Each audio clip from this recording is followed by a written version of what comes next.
Non, je voudrais ici féliciter nos martyrs. Je voudrais dire à ceux qui n'ont pas la possibilité de nous suivre parce qu'ils sont en prison, à mon ami Alain Fouguin à Bipou, et surtout à la dernière victime des barbaries du pouvoir,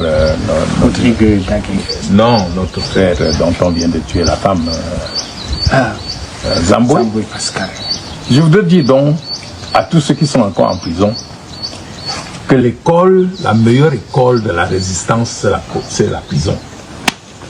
Et que nous souhaitons même que Dia continue à nous mettre en prison parce que nous avons constaté que quand nos gars sortent de prison, ils sont encore plus formés, plus décidés. Je voudrais vous dire, la nation reconnaissante vous portera en triomphe le moment venu. Luttons pour donner une chance de transformation à notre pays. Restons attachés à notre devise, le changement dans la paix. Et par les yeux.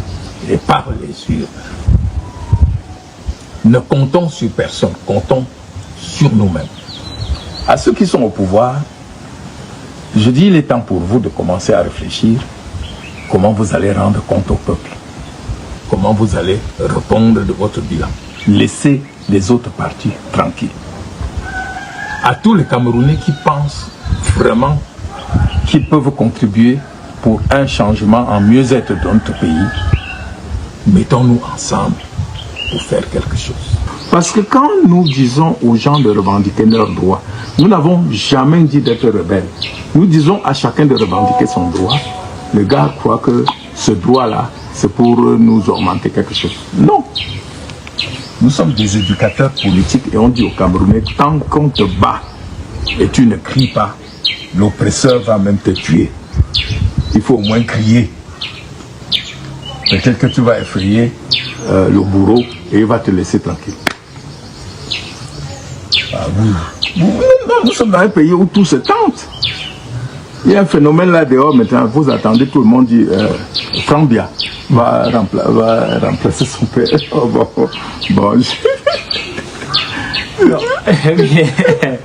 C'est pour te dire comment le Cameroun fonctionne. Chacun peut imaginer. Quand on a dit cette histoire que Atangadji a donné un mois, tout le monde a dit les Benz qui là, ils vont voir. Mais je viens de Douala, je n'ai plus aucun changement. Et, monsieur Albin Zonga, avant de sortir, qu'est-ce qu'on peut véritablement faire pour sortir de cette grève illimitée en cours? Comment résoudre le problème? Il faut que la grève porte préjudice à la marche de l'éducation. Or, ça ne porte pas préjudice. Vous avez à côté les gens qui disent qu'ils sont bien, qui enseignent. Vous avez les privés qui sont là. On a l'impression que les enfants vont à l'école. Tant que les parents ne s'y mettent pas, ils retiennent leurs enfants à la maison. Tant que les autres qui sont payés avec la monnaie du singe ne se révoltent pas, l'État va continuer à dire, bon, il représente quoi? L'État ne recule que devant la masse revendicatrice. Si vous êtes 2, vous ne valez rien. Si vous êtes 100, 200, l'État commence à dire, attention, qui n'atteigne pas 500. Et il prend des dispositions. Soit brutalement, comme ils le font avec leur Mami Ouattara, soit ils négocient. Mais on ne négocie pas avec quelqu'un qui est faible. Effectivement. On lui impose ce point de vue. Donc, nous tous, nous avons affaibli les enseignants. Et je crois que demain, nous le regretterons. Parce que chacun de nous a été enseignant, comme dit le chanteur. Donc, messieurs les enseignants, au moins pour tous ceux qui sont encore en train de se battre, battez-vous. Ok, merci monsieur Albin Zonga. Nous sommes le seul pays au monde où 95% des Camerounais sont formés dans le privé, que ce soit au niveau supérieur, qu'au niveau secondaire, qu'au niveau primaire. Je vais vous Les chiffres un peu forts, monsieur. Je vais vous expliquer. Non, ne me coupez pas. Je suis enseignant de carrière. Vous savez. Avant, quand on disait qu'on a créé un lycée, on envoyait les professeurs. Bien évidemment. Nous sommes comme ça dans mon village. Il y a un lycée technique ici. Je crois qu'il y a 35 ou 40 professeurs. Il y a 5 fonctionnaires. Le reste, c'est les parents qui payent. Vous appelez ça quoi? Le lycée d'État? C'est un lycée privé. il ne faut pas confondre les noms qu'on écrit sur les établissements avec le fonctionnement de ces établissements. L'État, c'est des parties de l'enseignement. Mais dans le mouvement OTS, ce n'est pas ça qui m'embête. Quand on dit qu'on va aller voler l'argent, monsieur de Yaoundé, ne prenez pas les Camerounais pour des canards. Vous avez de l'argent, vous venez de recruter 1000 policiers de votre village. Vous êtes en train de recruter 2000 commandos de votre village. Donc vous avez l'argent, parce que l'argent du militaire ne dort pas. Vous avez entendu que leur salaire a duré un jour? Jamais. Donc vous avez de l'argent pour recruter les militaires et vous n'avez pas d'argent pour payer ceux qui doivent garantir l'avenir de notre pays, ceux qui doivent enseigner notre jeunesse. Vous n'avez pas d'argent pour payer les médecins. Je voudrais vous surprendre en vous disant que 3 promotions de juges sont sorties de l'ENA. Ils n'ont jamais pris service. Parce que le Conseil supérieur de la magistrature n'a pas publié. Comment peut-on dans un pays, les seules personnes pour qui on ne trouve pas d'argent, ce sont ceux qui sont chargés de l'éducation des enfants. C'est parce que ces gens-là sont minoritaires. Maintenant, je reviens à vous. Dans les lycées là, il n'y a aucun lycée au Cameroun, peut-être à Yaoundé, où les titulaires sont plus nombreux que les vacataires. C'est pour ça que l'État n'a pas réussi à éteindre cette histoire les parents là, les APE. Les APE. Association des parents d'élèves. Oui. Donc l'État aujourd'hui est un État voyou. Il dit Paul Biya vient de créer un lycée à Kourou Korokoko. Tous les gens de Kourou Kokoko sortent pour applaudir. Où sont les bâtiments? Élites, débrouillez-vous. Donc les élites construisent un bâtiment. Où sont les enseignants? On recrute. Parents d'élèves, recrutés. Et vous appelez ça lycée? C'est un collège privé des ressortissants de Kourou. Donc vraiment, ne nous prenez pas pour des idiots. Tout ce que l'État fait, c'est préparer les militaires pour voler le vote et menacer ceux qui auront régulièrement gagné le vote. C'est tout. L'État sait que personne, aucun Camerounais ne croit plus à l'État du Cameroun. Même pas eux-mêmes. C'est-à-dire que quand eux-mêmes ils se couchent, ils savent qu'ils sont des faussaires. Donc aucun aujourd'hui ne peut nous dire qu'on est content de la manière dont le Cameroun est gouverné. Donc OTS, ce qui me choque, c'est l'indifférence des autres.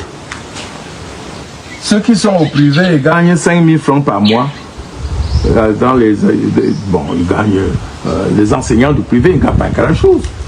Au lieu de profiter de cette occasion pour demander au moins qu'ils soient payés à la grille.